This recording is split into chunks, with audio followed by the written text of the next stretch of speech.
So, a few months back, my girlfriend came to visit me while I was at my parents' in a small Italian town. And I was really curious to show her, like, hey, I actually spent a number of years growing up in and around here. So we walked down the mountain road and came into the piazza. And it is all the stereotypes. On the left, massive Catholic church. In front, clock tower leading up to a castle. And on the right is Bar Roma, the town's busiest cafe, with the usual huddle of like elderly Italians gossiping, reading the news. And we ordered some cappuccinos. And what landed in front of me was a cup with a mountain of white foam, kind of like whipped cream, with a dusting of cocoa on top. And my nose plunged itself into the froth as I tried taking a sip. And it tasted kind of raspy, papery in my mouth. And to be honest, I was really kind of disappointed because I knew how good it could be. I've got the steam one just off to the side, just below the surface. And I'm going to turn it on full power and away we go. So this is Toby Whedon, a business development manager for Oatly, the creators of the oat-based milk alternative drink, which you can make lattes from, and also the sponsor for this episode. Toby explained to me that raspy, papery foam I tasted in that Italian bar was a dry foam cappuccino. Dry foam usually is much thicker and more sturdy, and you can really like pick it up with a spoon and it sits in your mouth. You can hold it in your mouth. And the way that the drink is made, often by spooning the milk from the pitcher on top of the drink, you don't get any real combination of coffee with the foam. Now, back in that small Italian town, what I wish I had had instead was a microfoam cappuccino, the kind of foam you would find in a specialty coffee bar. Now, another term for a microfoam cappuccino is also a wet foam cappuccino. And it's also called wet foam because if you swirl it around in a metal pitcher, it almost looks like ordinary milk, except for the fact that it's full of tiny, tiny bubbles. And when a barista pours it, you're incorporating some of the coffee or some of the crema into the foam. So you do get a combination then of the coffee and the foam. And to create really impressive latte art, you need microfoam. Can't do it with dry foam. But for me, most importantly, when you put it to your lips, it is sublime. Because it is kind of really soft and velvety and delicate, it creates a really nice sensation within the mouth. Now, the difference between that dry foam cappuccino I had in Italy and the microfoam cappuccinos I enjoy in a Berlin specialty coffee bar, the difference really just comes down to the size of the bubbles. And practically speaking, that is just a reflection of how much air a barista has incorporated into the Oatly or milk. To create dry foam, you need to bring more air in at the beginning. Whereas for wet foam, you bring a lot less air into the liquid at the beginning. Now let's do some blue sky thinking. How many lattes are made every day in every corner of the world? Tens of millions? No, surely not. Hundreds of millions? Billions? Whatever it is, it's a lot. But the thing is, most of them are going to be dry foam lattes. Papery, raspy experiences. Which, is such a shame because just imagine how much more luxurious those billions of latte sips could be if they were made with microfoam. And this is why the topic of latte foam matters to me, because I want people to have more luxurious coffee experiences. I want people to fall in love with coffee faster. And when they fall in love with a quality coffee, a microfoamed latte, over time, I expect they'll start paying more for quality lattes. And this could be one of the keys to make the specialty coffee industry more financially sustainable.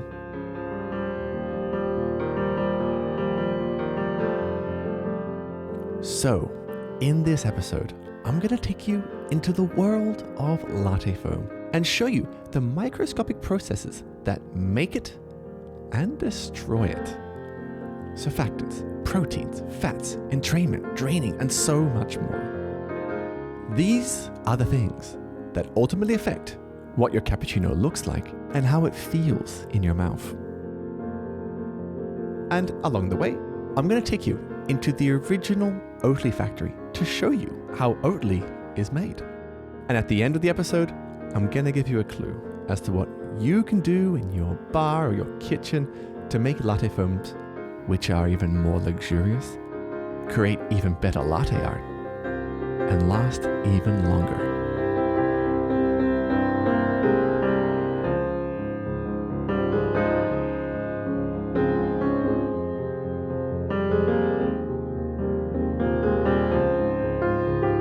I'm James Harper, and this is The Science of Coffee, a spin-off series from my documentary podcast Filter Stories, and a journey into coffee's hidden microscopic secrets.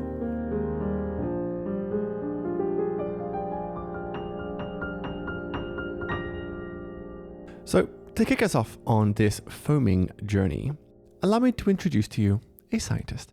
I'm Professor Stephen Abbott. So I'm interested in why things stick, so adhesion, why things clean, so that's to do with surfactants, why things dissolve, that's to do with solubility. And in the midst of all that, I was forced to learn the science of foams, which is one of the reasons we're having our discussion now. Now, to make latte foam, you gotta steam some milk. And technically speaking, what I just said was incorrect. I said, to create latte foam, you have to steam milk. And while it is true that steam does enter the milk, it's kind of missing the bigger picture. We all say it is steam, but the first thing that steam will do when it's anything less than 100 degrees centigrade is condense into water. So when we quote unquote steam milk, what's happening is steam is quickly condensing into water. But even that is beside the point. Because the thing is, latte foam is not made from droplets of water. It is made from air bubbles. You cannot get a foam from condensed water, so it has to be air going in. So the foam has to be an air foam. You haven't got a steam foam. So these wands, the steam wands attached to an espresso machine, are injecting steam to do the heating, but they are also entraining. The force of the steam coming down entrains air. Oh, I see. And the air comes from it comes from in the room, really. So what it's doing is sucking in the air from the room and pushing it into the milk. Let me give you a strange example. You're on a plane, you have to jump out of the plane in emergency and blow up your life jacket. There is not enough air stored in that life jacket to inflate it. So the high pressure gas which is released goes through a special nozzle which entrains a lot of air from outside. So most of the air in your life jacket comes not from the tiny bottle of high pressure air, but from the air outside. So this is a universal principle of entrainment. A small amount of original air brings in a lot. So if you want to be particularly unpopular with your local barista, when you ask them what they're doing while they're steaming milk and they reply, steaming milk, you say, no, you're not. You're entraining air into the milk. Like I said, a surefire way to make you unpopular. So lots of air is now being entrained into our milk.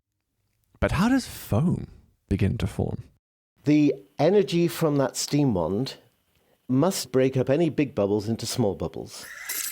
So in the very first seconds of entraining air into the milk, you first of all get a Kugelschaum, which is just the German for a ball foam, because you just have individual bubbles of air. Remember those glorious days back when you were a kid and you stuck a straw into your milk sundae and you blew some bubbles into it, and all these bubbles would start building on top of your sundae? That is a Kugelschaum. But you can't make latte art with those sorts of bubbles. However, when you're trying to make microfoam, after those first few seconds where you've incorporated a lot of air, you then stop incorporating as much air and you swirl it very aggressively. This is the point. If you've done it right, it should be more quiet. And this is why steaming your milk this way creates microfoam. if you try to pack more and more air bubbles into a space, at some point there's no room between them, and they therefore are pushed together, and that happens at about 70% air. So if you have less than 70% air in your milk, it's just a Kugelschirm, and it just comes to the top and just pops. But above 70%, these bubbles are starting to push against each other. You then get the polyhedrous Schaum, which is this beautiful shapes of tetrachydecahedra. Foam spontaneously forms this beautiful shape. That's when you get the structure which allows you to do a latte art. So essentially, once you've entrained enough air into the milk and broken those bubbles into smaller and smaller pieces by swirling them together, you have now very small bubbles. And if you were to zoom in to the foam and see those bubbles, they would form the shape of like a really fancy ruby on the top of a crown. And actually, Professor Stephen Abbott has a really cool diagram of this on his website, which I've linked in the show notes. So that's basically how you create microfoam. However, microfoam doesn't just form with whatever ingredient you stick a steam wand into.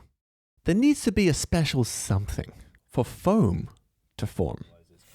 Let me prove my point. So what I'm going to do is...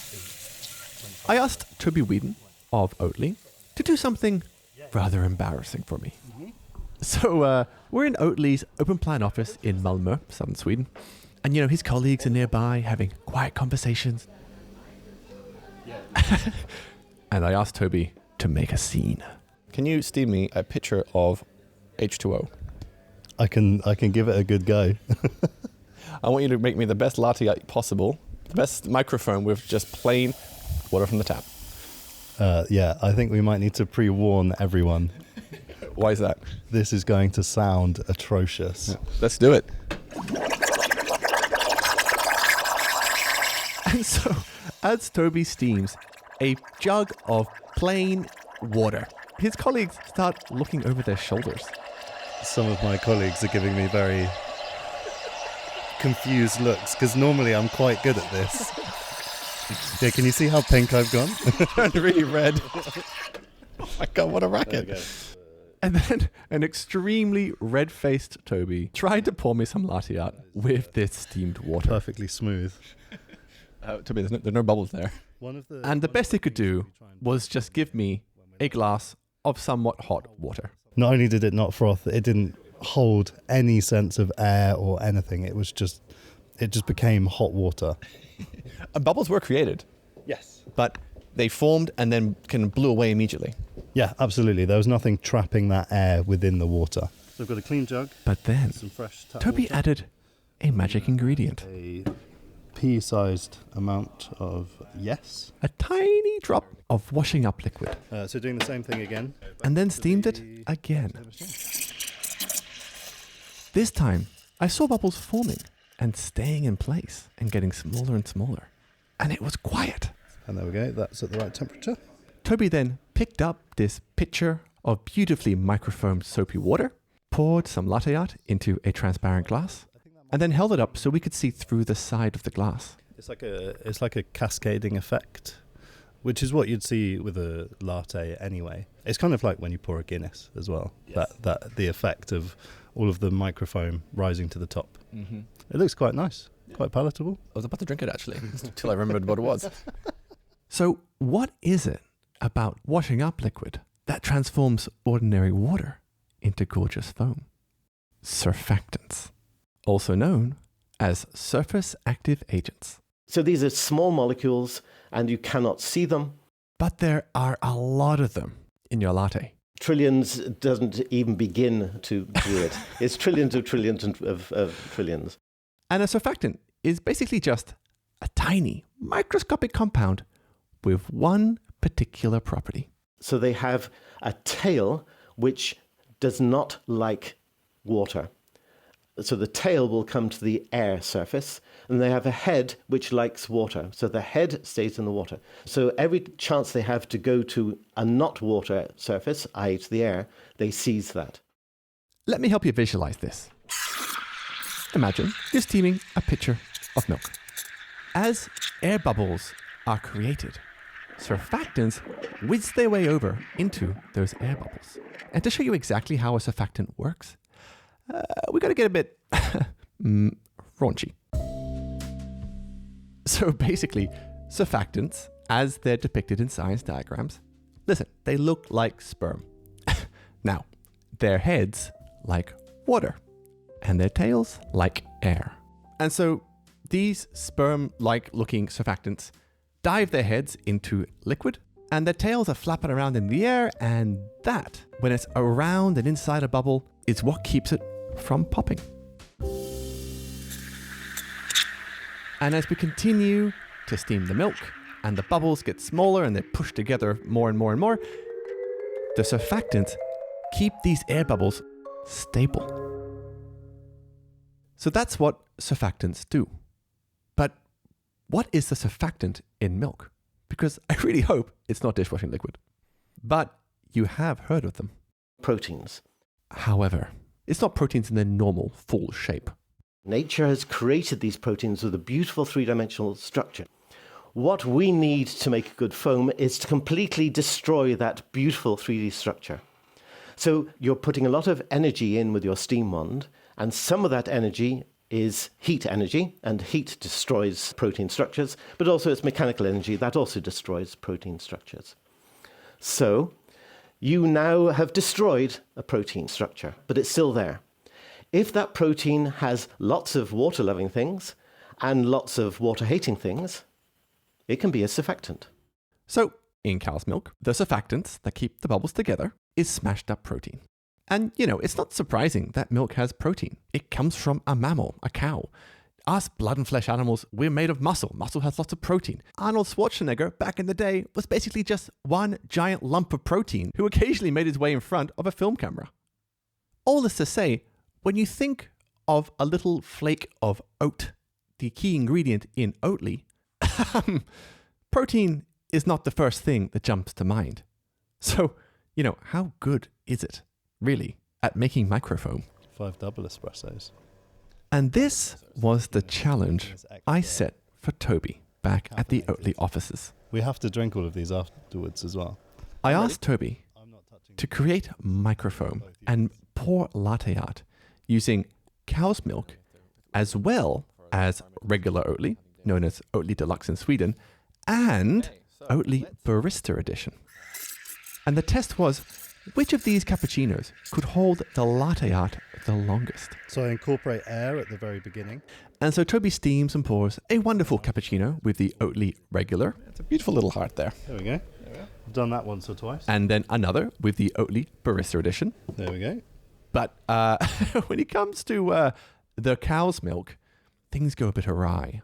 Here's the thing. If you know Oatly's marketing, you know they're not friends with cow's milk.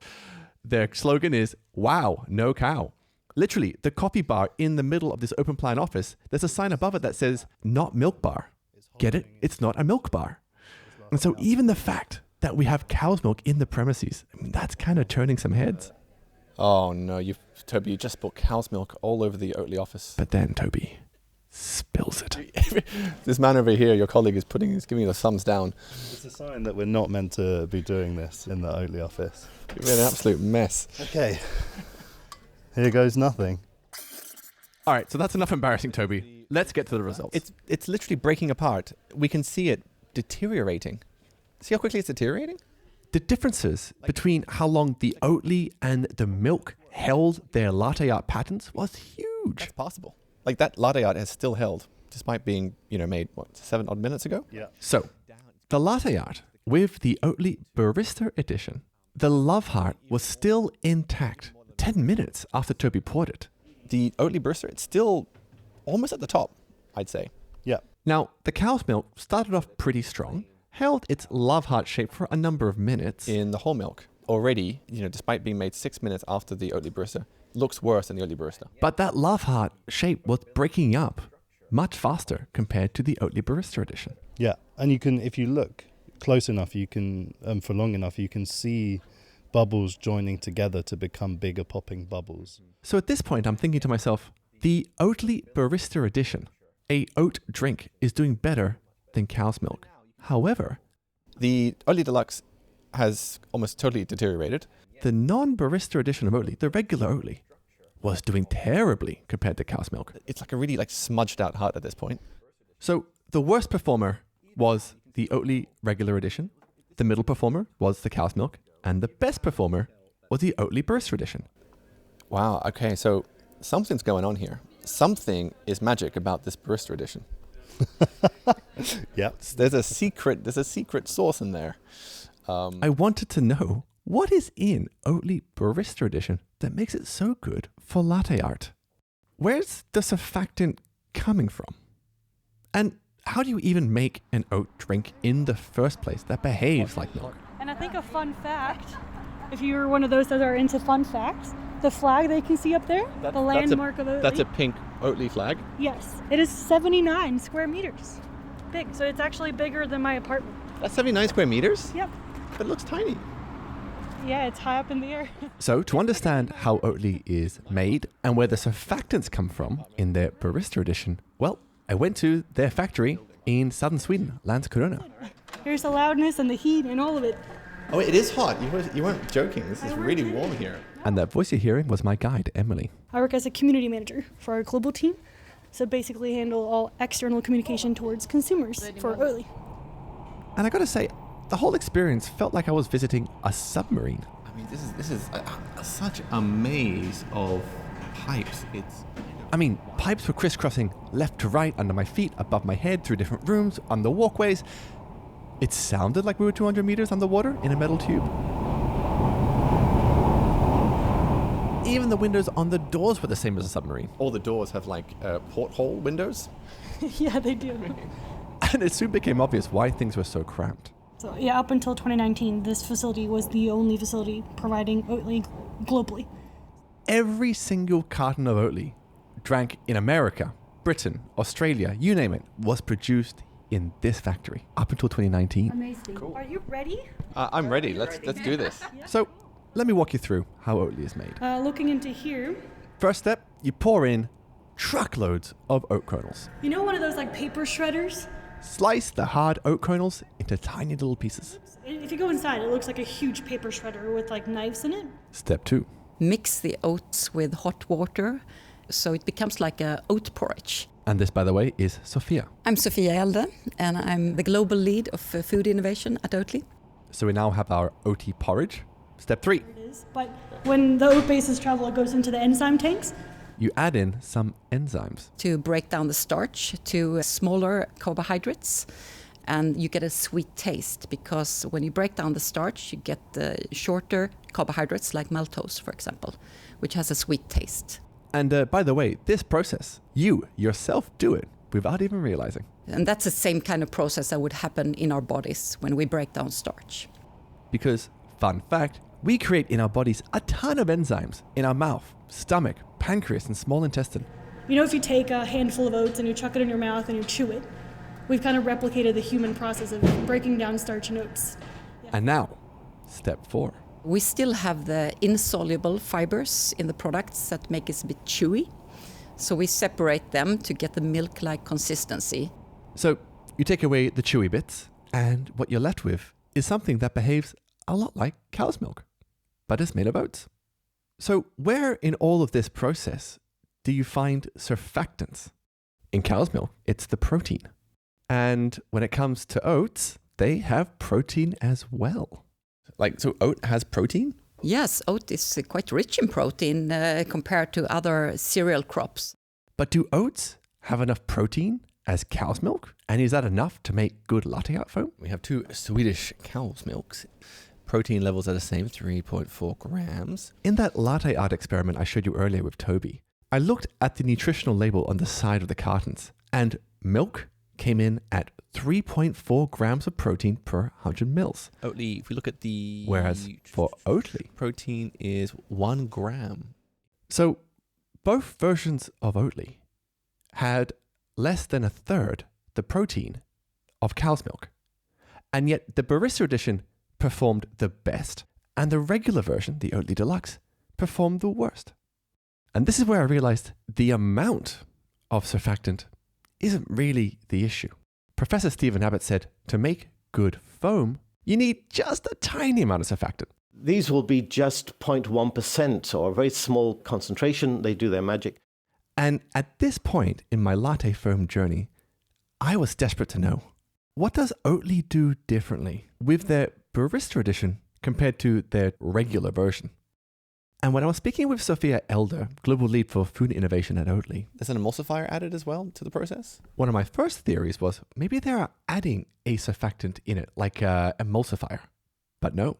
No, we don't need that in our technology. So the way we use the oats and make the oat drink, it brings out that ability from the oats. No surfactant is added to the Barista edition. But there is something special they do to the proteins. What we do is that we make sure that the protein that is in the oats is available so it can help stabilize the foam. And unfortunately, I can't tell you exactly what they're doing. And that's because I don't know. Nobody does. Well, except for the handful of food scientists who Oatly employ and have signed NDAs, non-disclosure agreements. It's a trade secret. So if you really want to find out yourself, become a food scientist, go work at Oatly. But I don't want to leave you here high and dry. Let me tell you just how weird and wonderful surfactants can really be. To give you a clue as to the sort of things Oatly may have considered doing to make the proteins better surfactants. And to give me these ideas, I spoke to another food researcher. So I'm Nidhi Bansal. I'm an associate professor of food science and technology at the University of Queensland. Could you talk about what can you do to a protein, right, to make it a better surfactant? So depending on the type of the protein, so the protein has to go on this air interface and they have to then open up or denature, so to speak. So some things you could do. You can change the shape of the surfactant. And go to the air interface much faster. Or you could change how quickly it gets to where it needs to be to create foam. Just because how the pH affects the protein properties. The pH of the solution also has an effect. And there are many more things besides. I won't bore you with the details. But having gone on this surfactant deep dive, one thing that I thought was really impressive is how Oatly is able to create better surfactants using just oats. Like, the oat itself is capable of so much. And Sophia also feels the same. Well, oats is such an amazing crop. It has an amazing potential. So there is so much more we can do with oats. And she said there were plans afoot to find even more ways to use the humble oat.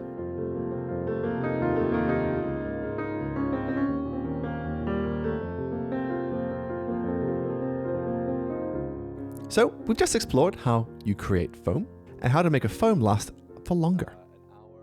And back at the Oatly offices, after I had interviewed Toby for a little while, Let's see how the foam has held up an hour and 10 minutes after we began the experiment. we went back to see the results of our latte art experiment. Whoa, interesting. Wow. Okay, so beyond the fact we're looking at an absolute mess, a catastrophe of latte art, what's happened? All of the foam has essentially disintegrated on all of the drinks, leaving a few very large bubbles that will continue to pop and combine until we end up with one homogeneous liquid. Unfortunately, the cold, hard truth of the world is that every bubble has to burst. But why? Why is that the case? Let me introduce you two of our prime suspects. First suspect, gravity. Because of gravity, fluid will start flowing down, and that's really the fluid that is draining out of the foam. And this is Professor Tom Hupperts, Professor of Dairy Science at Wageningen University in the Netherlands. Interesting. So as liquid drains out, what happens to the foam itself? When the liquid between the air bubbles moves out, the air bubbles start coming closer and closer together, start touching eventually, and they start coalescing. Do we get coarsening of the foam? And eventually that will start leading to collapse of the foam as well. So that's drainage. Gravity pulls the liquid between the bubbles down, and the bubbles start coming in contact with each other, which is where our second suspect enters the scene. It's called Ostwald ripening. So Ostwald ripening means that if you start with a variety of bubble sizes, the bigger ones will grow at the expense of the smaller ones. And when they're big, they just become soft and weak and fall apart, and drainage gets faster and all those things. small bubbles become part of larger bubbles, and eventually, when a bubble gets just too big. So that's how gravity and Otswild ripening destroys our beautiful latte art patterns. But many a foam and food scientist may say that, hold on, there's also a third suspect, fat. And this is where, frankly, scientists and baristas don't see eye to eye. Representing Team Barista, Toby Wheaton steps into the ring. So Toby, what's been your experience steaming low-fat, 1.5 fat milk? Is it easier or harder than full-fat? I find it more challenging with the lower fat content. I'm not really sure quite why that is. I've always just found it more challenging, and I think the fat really does contribute to the foam. Ask any barista, and they will tell you it is harder to make good latte art using semi-skimmed, low-fat milk compared to full-fat. Full-fat is much easier. But according to many of the scientists I spoke to, it should be the other way around. For example, I had a wonderful conversation with this researcher. My name is Dr. Rituja Upadhyay. So basically, you can call me as a product development and sensory scientist.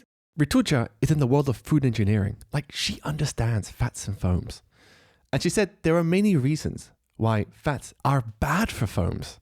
For one, Now, fat globules, as I said, they are very, very heavy in nature. fat globules are relatively heavy. Not exactly what you want hanging around in a delicate foam structure. They cannot hold that much weight of those globular fats, and therefore the possibility of the collapse of the foam is much, much higher compared to the skim milk fat. But it doesn't stop there either, because the scientific research suggests that when you steam a pitcher of cow's milk, you can shred up the fat molecules. And when these pieces of shredded up milk fat make their way into foam, They can quickly go to the interface of the gas and the liquid when the foam is formed, and they can displace the proteins, and they can interfere with proteins in forming the foam. this is Professor Nidhi Bansal from earlier, and her argument is that the fats are giving the surfactants a run for their money. In a sense, they are basically competing with proteins. So the proteins can't perform their function. They can't actually form this film that keep the bubbles stable. And these are just two of many arguments I came across as to why skim milk, low-fat milk, should be better at creating foams than full-fat whole milk. But there was also one scientist who was just like, I don't know. I've been looking into it for a bit over the years, and I still can't explain it. That is the basic thing. And so, calling all milk scientists around the world, hell, calling all scientists, period. Please answer this mystery for me and all the baristas out there. Why is it that we coffee lovers find it easier making latte art with whole milk? And here's something else I found rather interesting. Imagine you are Oatly, and you are developing a version of Oatly good for latte foam, the Barista edition. To fat or not to fat? Or how much fat did they use? What kind of fat did they use? Now here's a fun fact. Oats have fat. There is fat in oats. If we would not add anything, we would have about 0.5%. 0.5%? Who would have thought? Much less, of course, than the 3 or 4% you might find in full-fat cow's milk. But in any case, Sophia and her team had to decide, do we increase the level of fat? And if so, to what? Which team did they support? Academic scientists saying, hey, fats are bad for foam? Or baristas who are saying, hey, latte art's easier with full-fat milk? And they chose Team Barista. As they developed Oatly Barista Edition, they collaborated with local specialty coffee baristas in Malmö, and they settled on 3% fat, very similar to full-fat cow's milk. Yeah, we also tried to have a lower content, but we found that 3% was perfect. So what happened with the lower content? It wasn't as rich and creamy in taste. And did you go beyond 3%? Did you think, hey, let's jack it to 5%, 10%? Like, what did that taste like? If you go too high, it's more like adding cream to your coffee. So I think it's a different taste experience. We didn't go that high because we also wanted it to be nutritionally relevant. We aim at people having lots of lattes. And of course, if you have too much fat, you eat too much fat. It's not healthy to have too much fat. So in the end, they chose 3% because it tasted better and it wasn't ruining the quality of the latte art. And the fat they use is canola oil. It's got a creamy texture, produced natively in Northern Europe, and it has a neutral taste.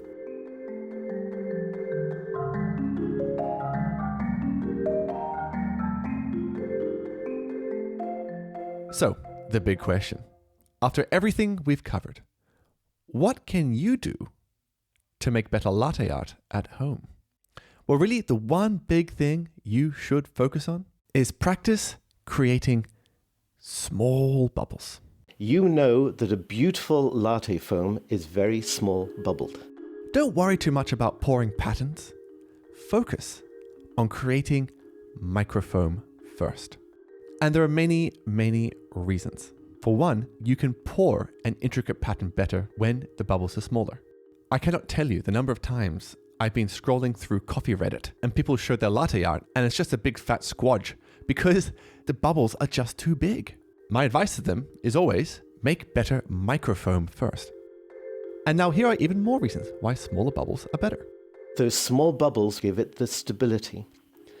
The stiffness of a foam, scientifically it's called the yield stress, depends on a number of things, but mostly it's on the bubble size. So if you have small bubbles, you have a stable foam. Smaller bubbles keep your beautiful latte art together for longer because they slow down the process of drainage. You know, where gravity pulls the liquid away from in between the bubbles. The best thing for slowing down foam drainage is to make small bubbles. And the final reason is what I mentioned at the top of the episode. Microfoam just feels more luxurious. And this is why. What exactly is happening inside the mouth is the bubbles, they come together to coalesce.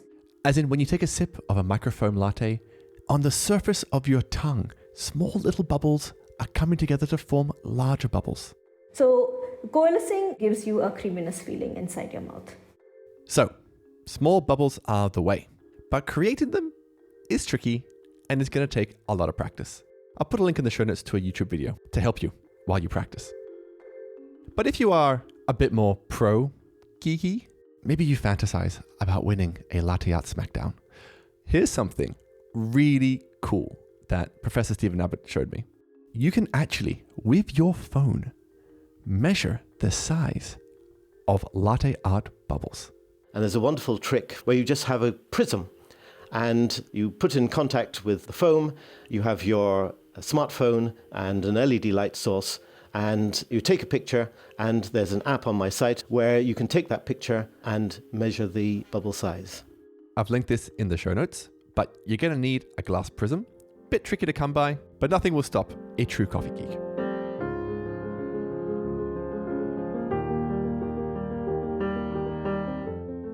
And now, here's my fantasy. What if we, as an industry, began to experiment more to find techniques which got us smaller and smaller bubbles? And we can measure this with, for example, the app that Stephen Abbott developed. And as we compete to get smaller and smaller bubbles, our foams last longer and longer, the latte art better and better, the drinking experience ever more sublime. And over time, we start convincing more people to spend a bit more on their lattes. And that makes this entire industry more financially sustainable.